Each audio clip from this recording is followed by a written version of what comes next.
سیرت کا حق بیان کر سکتا ہے، اس لیے کہ حضور کے ساتھ بہت بلند مرتبہ کے ساتھ بہت بلند مرتبہ والی ذات ہے، اس لیے کہ قرآن کریم گواہی دیتا ہے، میں یہ نہیں کہتا بلکہ قرآن مجید کہتا ہے اِنَّكَ لَعَلَىٰ خُلُقٍ عَظِيمٍ، اِنَّكَ لَعَلَىٰ خُلُقٍ عَظِيمٍ۔ اے پیغمبر صلی اللہ علیہ وسلم، ہم نے آپ کو بلند اخلاق پر فائز کیا ہے، ہم نے آپ کو خلق عظیم سے نوازا ہے، آپ کے بلند اخلاق ہے۔ جب خدا یہ کہہ دے کہ پیغمبر آپ خلق عظیم پر فائز ہیں تو پھر اب مجھے اور آپ کو دینے کی ضرورت نہیں ہوتی۔ اللہ رب العزت خود فرما رہے ہیں کہ آپ بڑے خلق عظیم پر فائز ہیں، آپ کو بہت بلند اخلاق دیا گیا۔ اسی لیے اما عائشہ صدیقہ رضی اللہ عنہا سے کسی صحابی نے فرمایا کہ امی جان، آپ ہمیں حضور صلی اللہ علیہ وسلم کی اخلاق ذرا بتائیں، حضور کی سیرت بتائیں، اخلاق کے کیا تھے وہ بتائیں۔ اما عائشہ صدیقہ رضی اللہ عنہا نے فرمایا ایک انسان، کیا تو قرآن کریم پڑھتا نہیں ہے؟ قرآن کریم خود حضور علیہ السلام کی خاموشی اخلاق ہے۔ حضور علیہ السلام کے اخلاق کیا ہے؟ یہ خود قرآن کریم کی آیتیں جو کہ خاموش ہے، یہ خود قرآن کریم اللہ رب العزت کا جو کلام ہے یہ خود کہہ رہی ہے یہ آیتیں کہ اللہ کے پیغمبر صلی اللہ علیہ وسلم تو قرآن پڑھتا جا، حضور کی سیرت پڑھتا جا۔ اسی لیے حضرات علماء کرام نے فرمایا اگر قرآن متن ہے تو حضور علیہ السلام کے اخلاق اس کی تشریح ہے، حضور علیہ السلام کی سیرت قرآن کریم کی تشریح ہے، توضیح ہے۔ قرآن کریم کی تلاوت کرو، حضور پاک صلی اللہ علیہ وسلم کے اخلاق کی پڑھتے ہیں۔ اللہ کے پیغمبر صلی اللہ علیہ وسلم کو دنیا کے اندر بھیجا ہے اور حضور علیہ السلام کی ذات ہی کی وجہ سے اس دنیا کو بھی اللہ نے بنایا۔ اگر حضور علیہ السلام مبعوث نہ ہوتے تو کائنات نہ بناتے، اس کائنات کو نہ سجاتے، اس طرح کی محفلیں ہم نہیں سجا سکتے تھے، اس طرح کے جلسے جلوس نہیں کر سکتے تھے کہ اگر حضور کی ذات کو اللہ رب العزت نہ بناتے۔ خود اللہ کے پیغمبر صلی اللہ علیہ وسلم نے فرمایا کہ میرے نور کو اس وقت اللہ رب العزت بنا چکے ہیں جب کہ یہ دنیا وجود بھی نہیں آئی، جب آسمان بھی نہیں تھا، زمین بھی نہیں تھی، لوح و قلم بھی نہیں تھے، عرش بھی نہیں تھے، آدم علیہ السلام بھی نہیں تھے۔ اس سے پہلے اللہ رب العزت نے میرے نور کو بنایا اور میرے نور کو اللہ رب العزت نے اپنے نور سے بنایا۔ پھر بنانے کے بعد اللہ رب العزت نے جہاں چاہا اس نور کو گرایا۔ اس وقت زمین نہیں تھی، آسمان نہیں تھا، عرش نہیں تھا، قلم نہیں تھے، لوح نہیں تھی، کچھ بھی نہیں تھا۔ اس وقت اللہ رب العزت اپنے پیغمبر کے نور کو بنا چکے تھے۔ یہاں تک اللہ کے نبی علیہ السلام نے فرمایا ہے کہ جب حضرت آدم علیہ السلام مٹی اور پانی کے گالے میں تھے، اس وقت سے پہلے ہی اللہ رب العزت نے میرے نور کو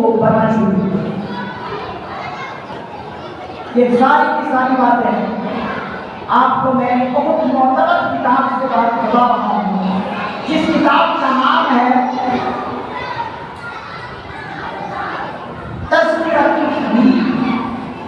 یہ حضرت حکیم الامت اشرف علی تھانوی رحمۃ اللہ علیہ کی کتاب ہے تذکرۃ الحبیب۔ اللہ کے پیغمبر صلی اللہ علیہ وسلم کو اس وقت بنایا گیا کہ جب یہ دنیا وجود ہی نہیں آئی، یہ کائنات سجائی نہیں جاتی اگر اللہ کے پیغمبر کو اللہ رب العزت نہ بناتے۔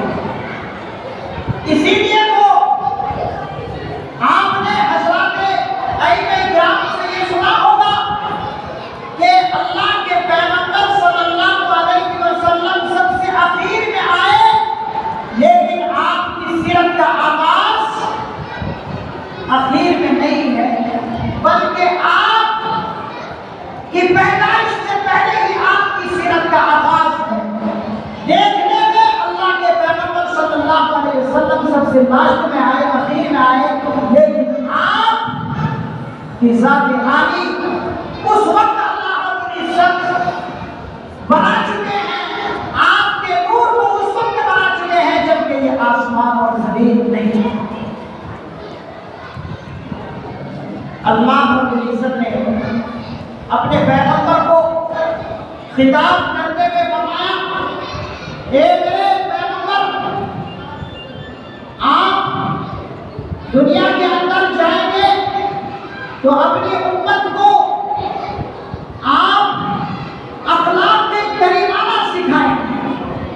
آپ اس لیے کہ اخلاق اعلیٰ پر فائز ہیں، آپ اپنی امت کو یہ تعلیم دیں کہ اخلاق بہت بڑی چیز ہے، اخلاق بہت بڑی چیز ہے۔ اللہ کے پیغمبر صلی اللہ علیہ وسلم کی اخلاق بہت اونچی تھی۔ آقا علیہ الصلوۃ والسلام کی سیرت میں آپ حضرات کے سامنے کچھ وقتوں میں بیان نہیں کر سکتا۔ اللہ کے پیغمبر صلی اللہ علیہ وسلم کی سیرت میں آپ حضرات کے سامنے بیان نہیں کر سکتا۔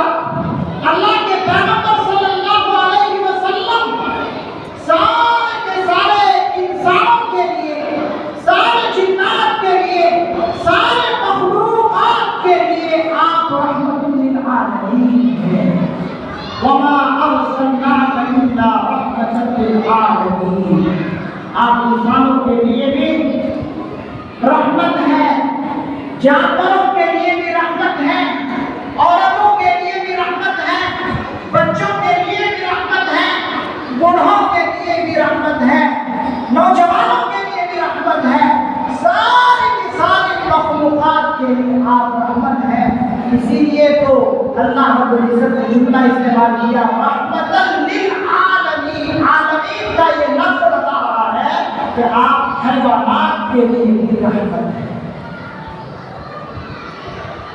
آپ کی رحمت اس طرح ہے، ذرا ایک چھوٹے سے واقعے سے آپ ذرا سمجھیں۔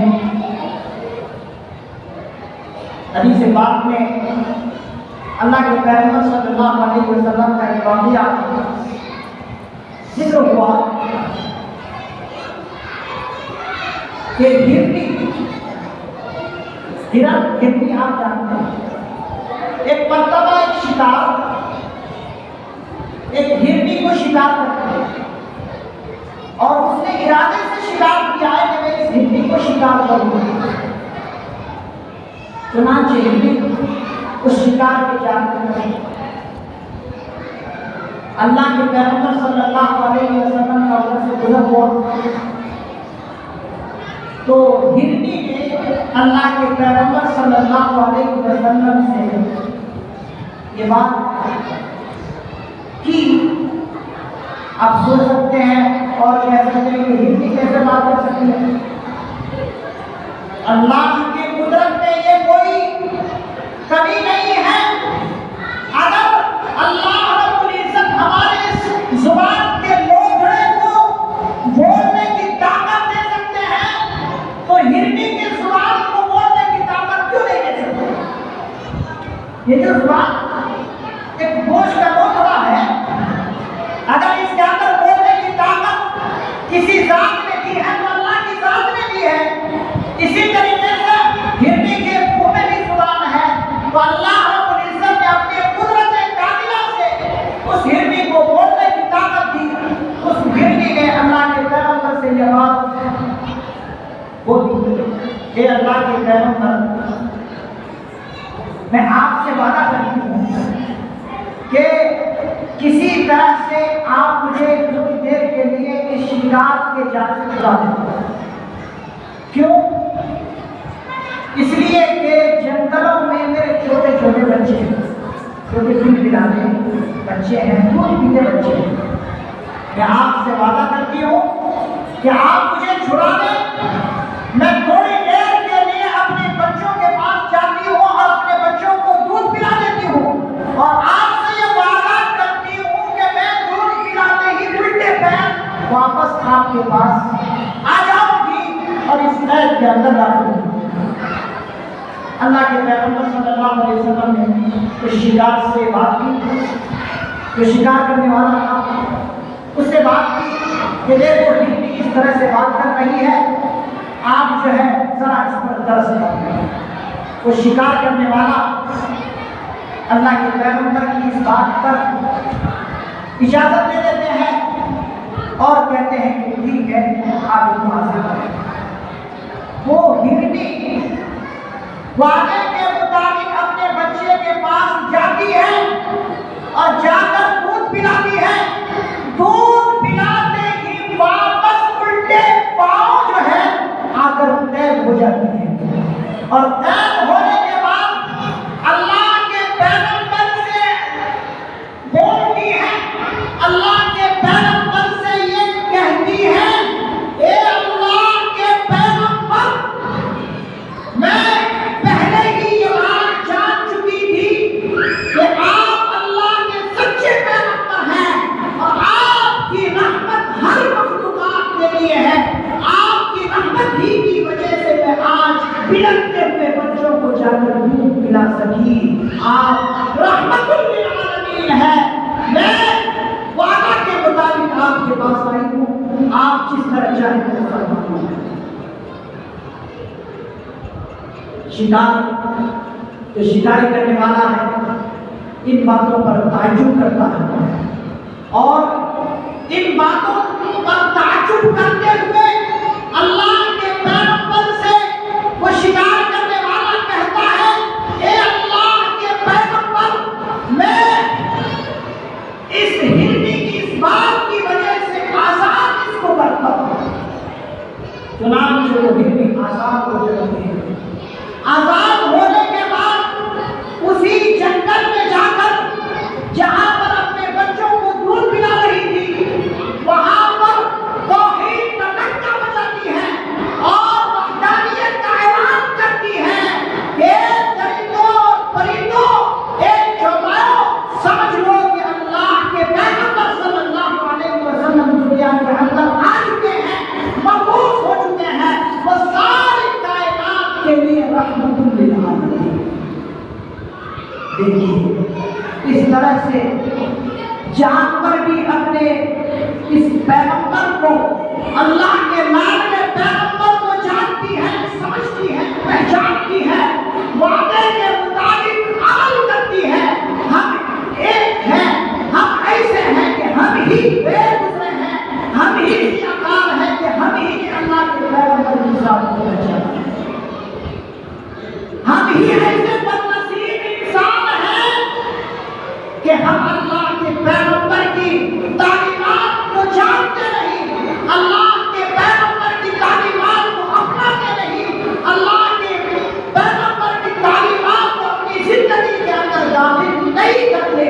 ہم ہی بدنصیب ہیں، یہ جانور ہم سے کئی گنا اچھے ہیں، اس لیے کہ یہ اپنے پیغمبر کو پہچانتی ہے اور اپنے پیغمبر سے جو وعدہ کرتی ہے اس وعدے کے مطابق عمل کرتی ہے۔ ہم ہیں کہ ہم اللہ کے پیغمبر کے تابع بننا نہیں چاہتے، ہم اللہ کے پیغمبر کی باتوں کو اپنی زندگی میں داخل نہیں کرنا چاہتے، ہم ہیں بدنصیب۔ یہ نوجوانوں، یہ بزرگوں، اللہ کے پیغمبر صلی اللہ علیہ وسلم کی زندگی کو اپنی زندگی میں داخل کرو۔ اگر داخل کرو گے تو اللہ کی ذات سے امید ہے، اللہ رب العزت خود کہتے ہیں کہ پھر تم کامیاب ہو۔ قرآن کریم کی اس آیت کی میں نے تلاوت کرنے کا شرف حاصل کیا، وہ سورہ احزاب کے اندر ہے، جو کہ 21 کے بارے میں سورہ احزاب ہے۔ اس بارے کے اندر یہ سورہ ہے، یہ آیت اسی سورہ کے اندر آتی ہے، لَقَدْ كَانَ لَكُمْ فِي رَسُولِ اللَّهِ أُسْوَةٌ حَسَنَةٌ۔ اللہ رب العزت فرماتے ہیں اللہ کے پیغمبر صلی اللہ علیہ وسلم کی زندگی تمہارے لیے بہترین اسوہ ہے، بہترین نمونہ۔ لَقَدْ كَانَ لَكُمْ فِي رَسُولِ اللَّهِ أُسْوَةٌ حَسَنَةٌ، بہترین اسوہ اور نمونہ اور بہترین آئیڈیل ہے۔ لِمَنْ كَانَ يَرْجُو اللَّهَ وَالْيَوْمَ الْآخِرَ وَذَكَرَ اللَّهَ كَثِيرًا، کن لوگوں کے لیے؟ ان لوگوں کے لیے جو آخرت کے دن پر یقین رکھتا ہے، قیامت کے دن پر یقین رکھتا ہے اور اللہ کو زیادہ یاد کرتا ہے۔ ان لوگوں کے لیے اللہ کے پیغمبر صلی اللہ علیہ وسلم کی زندگی بہترین نمونہ ہے، بہترین آئیڈیل ہے، بہترین ہیرو اللہ کے پیغمبر صلی اللہ علیہ وسلم کی ذات۔ آج ہم نے اسلام کے دشمنوں کو ہیرو سمجھنا جان لیا۔ آج ہم دشمنان اسلام کے لوگوں کو ہیرو سمجھتے ہیں، یہودیوں کو ہیرو سمجھتے ہیں، عیسائیوں کو ہیرو سمجھتے ہیں۔ ان کی تمام کی تمام آلات، ان کی تمام چیزوں کو ہم کس طرح سمجھتے ہیں؟ گویا کہ یہ آسمان سے یہ چیزیں اتر اور ہم ان چیزوں کے ہم ہوا بن جاتے ہیں، ان چیزوں کو منظور کر لیتے ہیں۔ حاضرین گرامی، کل اللہ کے پیغمبر صلی اللہ علیہ وسلم کی ذات کے ساتھ آپ کا سامنا ہوگا۔ اللہ کے پیغمبر پوچھیں گے، میں نے مکے کے اندر رہتے ہوئے اپنے خاندانوں سے میں نے مار کھائی ہے، اپنے لوگوں سے میں نے مارے کھائی ہے، اپنے لوگوں سے میں نے گالیاں سنی ہے۔ طائف کے میدان میں میں تمہارے لیے تکلیف پہنچانے کے لیے میں نے خون اور پسینہ بہایا ہے، میرے جسم خون سے آلودہ ہوئے ہیں، یہ کسی اور کے لیے نہیں تھے بلکہ اپنی امت کے لیے میں نے اس طرح کی ساری تکالیف برداشت کی ہے۔ ان تکالیف کو میں نے برداشت کی ہے، ان تکالیف کا تم نے مجھے کیا سلا دیا ہے؟ آج بتاؤ، ہمارے پاس کون سی دلیل ہے کہ ہم حضور کو سینہ تان کر کہہ سکیں کہ اللہ کے پیغمبر صلی اللہ علیہ وسلم ہماری ذات میں آپ کے بہترین اعمال ہماری ذات میں ہے؟ ہمارے پاس کوئی دلیل نہیں ہے۔ دلیل تو کیا ہوگی؟ ہمارے پاس جو شعار اسلام میں سے ہے داڑھی رکھنا، یہ چیز بھی ہماری زندگی میں، یہ چیز بھی ہماری زندگی میں نہیں ہے۔ آج مسلمان راستے سے گزرتا ہے، حضرتوں کو یہ پریشانی ہوتی ہے کہ یہ جانے والا مسلمان ہے کہ غیر مسلمان ہے، میں اس کو سلام کروں تو کیسے سلام کروں؟ اس کے پاس کوئی نشانی نہیں ہے، کام دیکھو تو باقیہ ہے، ہاتھیں دیکھو تو کیا کیا چیزیں ہاتھوں میں پہنے ہوئے ہیں، چہرہ دیکھو تو بالکل صاف اور شفاف ہے۔ کس پہچان کے ساتھ ہم آنے جانے والوں کو سلام کریں؟ اگر ہم سلام نہ کریں تو پھر بعد میں ہمیں پکڑے جاتے ہیں کہ حضرت نے سلام نہیں کیا۔ حاضرین گرامی، آپ اپنے اندر وہ شعار لے کر آئے، وہ علامتیں لے کر آئے جو اسلام نے علامتیں بیان کی ہیں۔ یہ داڑھی رکھنا بہترین شعار اسلام میں سے ہے، بہترین نشانی ہے۔ اللہ کے پیغمبر کے پاس اگر آپ پہلے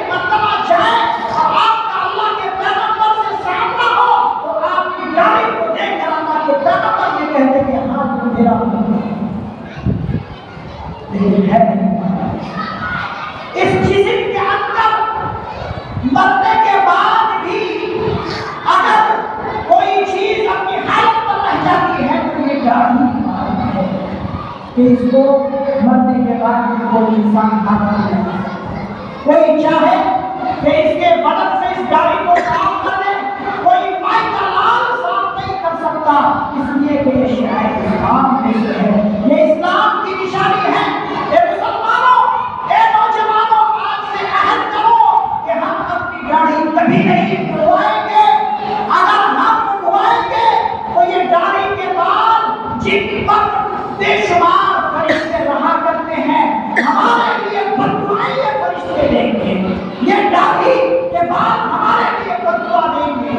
اسی لیے کبھی اس کے ساتھ گستاخی نہ کریں۔ یہ بہت بہت بہت امپورٹنٹ چیز ہے، بہت اہم چیز، بہت اہم چیز ہے جو آج مسلمان داڑھیوں کے ساتھ اس طرح سے بے ادبی کے ساتھ معاملہ کر رہا ہے۔ ان داڑھی کو ان نالوں میں پھینکا جا رہا ہے۔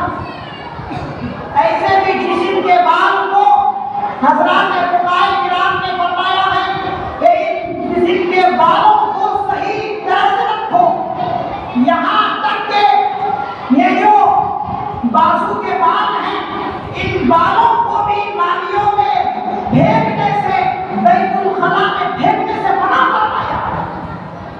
یہ تو بہت ہی نہیں، ہم ان داڑھیوں کے ساتھ اس طرح سے ناسمہ حرکت، یہ گستاخی اللہ کے پیغمبر صلی اللہ علیہ وسلم سے ہم نہیں چھوٹ سکیں گے۔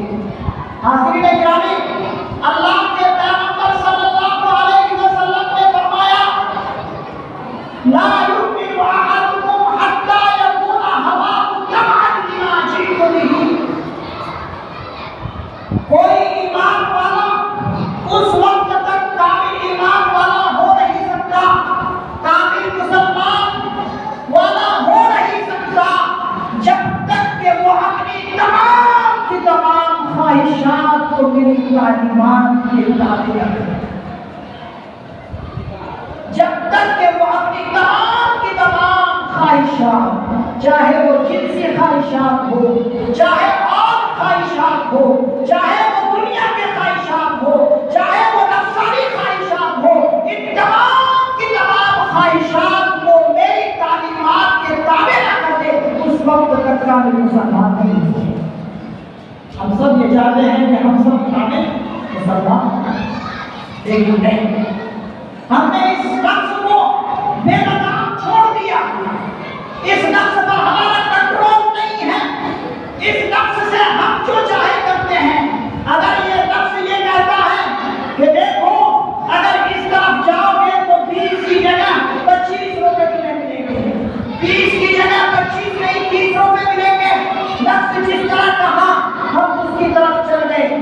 سود کے معاملے میں ہم دیکھ لیں، بے لگام ہمارا یہ نفس گھوڑا چل رہا ہے، جس طرف چاہا نفس نے، جس طرح چاہا نفس نے جس طرح کہا ہم اسی طرح چل پڑے۔ ہم نے یہ نہ کی کہ اللہ کے پیغمبر صلی اللہ علیہ وسلم کی تعلیمات۔ حاضرین گرامی، ہمیں چاہیے کہ ہم اپنی تمام کی تمام خواہشات کو اللہ کے پیغمبر صلی اللہ علیہ وسلم کی تعلیمات کے مطابق کریں، اپنی زندگی میں حضور کی تعلیمات کو ڈھال لیں، اپنی زندگی میں چلنے میں، پھرنے میں، بیٹھنے میں، اٹھنے میں، سونے میں، جاگنے میں، ہر صورت میں اللہ کی تعلیمات کی طرف آپ نظر کریں، اللہ کے پیغمبر کی تعلیمات کی طرف آپ نظر کریں کہ اگر میں یہ کام کر رہا ہوں تو اللہ کے پیغمبر کی اس بارے میں تعلیم کیا ہے، اللہ کا احکام اس بارے میں کیا ہے، ہم اس چیز کو دیکھیں۔ حاضرین گرامی، آج ہم لوگوں کی نظر سے دنیا میں بچ جائیں گے، لیکن کل قیامت کے دن اللہ کے سامنے جب ہمارا سامنا ہوگا، ایک ایک ذرے کا اللہ رب العزت سوال کرے گا۔ قیامت کا میدان ہوگا، حشر کا میدان ہوگا، اللہ کے سامنے ساری کی ساری انسانیت کھڑی ہوگی۔ 5 سوالات اللہ رب العزت اپنے بندوں سے کریں گے، سارے انسانوں سے کریں گے۔ اگر ان 5 سوالوں کا جواب دے دیتا ہے تو وہاں سے قدم ہٹا سکتا ہے، نہیں تو وہاں سے ایک قدم بھی ہٹا نہیں سکتا۔ صاحب معارف القرآن سورہ عصر کی تفسیر میں یہ روایت لے کر آئے ہیں۔ اللہ کے پیغمبر صلی اللہ علیہ وسلم نے ارشاد فرمایا کہ حشر کے میدان میں اللہ رب العزت 5 سوالات بندوں سے کریں گے۔ ان میں سے پہلا سوال یہ ہوگا، اے میرے بندے، میں نے تمہیں عمر دی تھی، تم نے اس عمر کو کن چیزوں میں لگایا؟ تم نے اس عمر کو کن چیزوں میں گزار دی؟ اس عمر کے بارے میں تم میرے اس سوال کا جواب دو۔ پھر اس کے بعد دوسرا سوال ہوگا، اللہ رب العزت سوال کریں گے، اے میرے بندے، میں نے تمہیں جوانی دی تھی، ان جوانی کو تم نے کہاں خرچ کی؟ یہ جو جوانی صحت اور تندرستی ہے یہ بہت بڑی دولت ہے، بہت بڑی دولت ہے۔ ایک روایت حضرت انس رضی اللہ عنہ کی ہے، سورہ عصر کی تفسیر میں مفتی اعظم حضرت مولانا مفتی شفیع احمد صاحب عثمانی نور اللہ مرقدہ حضرت انس رضی اللہ عنہ کی روایت لے کر آئے ہیں۔ حضرت انس رضی اللہ عنہ کی روایت ہے، اللہ کے پیغمبر صلی اللہ علیہ وسلم نے ارشاد فرمایا، جوانی کی حالت میں، تندرستی کی حالت میں جس نوجوان نے اللہ کی عبادت کی، اللہ کے احکامات پر عمل کیا، اپنی زندگی کو اللہ کے پیغمبر کی تعلیمات کے مطابق گزاری، اللہ کے احکام کے مطابق زندگی گزاری، جوانی میں اس نے بہت عبادت کی، لیکن بڑھاپے میں جا کر وہ بستر مرگ ہو گیا، بستر پر جا کر پڑ گیا، اب وہ کوئی خیر کر نہیں سکتا، یہاں تک کہ نماز نہیں پڑھ سکتا، کچھ کار خیر سماج میں کام کر نہیں سکتا۔ اللہ رب العزت فرشتوں سے کہتے ہیں، جو فرشتے اعمال نامے لکھتے ہیں، اور فرشتوں سے اللہ رب العزت کہتے ہیں، اے فرشتوں، یہ میرے بندے جوانی میں بہت عبادت کی، ایک سیکنڈ ایک لمحہ بھی میری نافرمانی نہیں کی، اے میرے فرشتوں، میری طرف سے ان بندوں کے لیے وہی ثواب لکھو جو جوانی میں یہ اعمال کیا کرتے ہیں، جو اعمال جوانی میں صحت مندی میں تندرستی کیا کرتے تھے، آج وہی ان کے نام اعمال میں لکھو، اس لیے کہ آج یہ مجبور ہے، کر نہیں سکتا، لیکن بیٹھے بیٹھے اس کا دل اللہ اللہ اللہ اللہ کی سنائے لگا رہا ہے، وہی اعمال جو کیا کرتے تھے اس کا ثواب ہے۔ جتنی اللہ کی طرف سے شفقت اور مہربانی ہے کہ اپنے بندوں پر نہ کرتے ہوئے بھی ثواب دے رہے ہیں، اجر دے رہے ہیں۔ تو جوانی بہت بڑی دولت ہے میرے نوجوان، اس جوانی کو بھی نہ گواؤ۔ آج جوانی کو ہم نے پتہ نہیں کیا سمجھ لیا، آج ہم نے ہیرو کے نظر اپنی جوانی کر دی، آج ہم نے یہ عظیم جوانی کو موبائلوں کے نظر کر دی، راتوں میں موبائل پر غلط غلط تصویریں دیکھنے پر ہم نے جوانی کو گزار دی۔ کیا جواب دو گے؟ کیا جواب دو گے؟ اس سوال ہوگا۔ تو یہ دوسرا سوال ہے۔ تیسرا سوال اللہ رب العزت بندے سے پوچھیں گے، اے میرے بندے، تم نے مال کہاں سے کمایا؟ مال تم نے کہاں سے کمایا؟ آیا جائز راستوں سے تم نے مال کمایا یا ناجائز راستوں سے مال کمایا تھا؟ اس کا جواب دو۔ آج ہمیں چاہیے کہ ان سوالوں کو جاننے کے بعد ناجائز راستے نہ اپنائیں، جائز راستے ہی اپنائیں۔ اگرچہ آپ کو صرف 10 روپے ہی فائدہ مل رہا ہے، 20 روپے کے بجائے آپ 10 روپے پر ہی اپنی زندگی گزار لیں، اپنی زندگی گزار لیں، اپنی اصل کی زندگی 10 روپے کے نفع پر گزار لیں، یہی آپ کی حق ہے۔ تو کل قیامت کے دن تیسرا سوال اللہ پوچھیں گے کہ تم نے مال کہاں سے کمایا؟ آیا رشوت لے کر، سود لے کر، گانجا خرید کر، یا کسی کو دھوکہ دڑی کر کے، دھوکہ دے کے مال کمایا؟ کس طرح سے کمایا؟ یہ تیسرا سوال۔ چوتھا سوال یہ ہوگا کہ جو ہم نے تمہیں دولت دی تھی، مال دیے تھے، ان مال کو تم نے کن کاموں میں لگایا، کہاں پر خرچ کیا؟ یہ چوتھا سوال۔ یہ دولت بہت بڑی نعمت ہے، یہ اللہ کی امانت ہے، اس امانت میں اگر آج ہم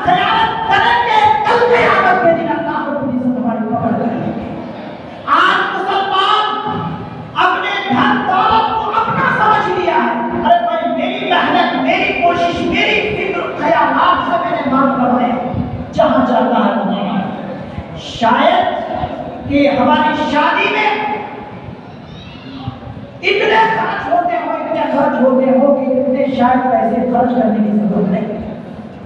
ہم شادیوں میں لوگوں کی واہ واہ کرنے کے لیے کتنے روپے خرچ کرتے ہیں جو کہ فضول خرچی ہے.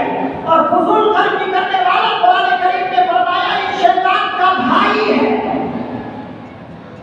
تو اپنے دھن دولت کو، مال کو، دولت کو غلط مصرف میں خرچ نہ کریں، غلط جگہوں پر خرچ نہ کریں. آج ایک چیز بہت زیادہ پائی جا رہی ہے کہ ہمارے بچوں کے ہم برتھ ڈے مناتے ہیں. یہ برتھ ڈے منانا اسلام میں جائز نہیں ہے. یہ برتھ ڈے منانا گویا کہ آپ اللہ کے غضب کو دعوت دے رہے ہیں اپنے پیغمبر کی. آپ گویا کہ گستاخی کر رہے ہیں.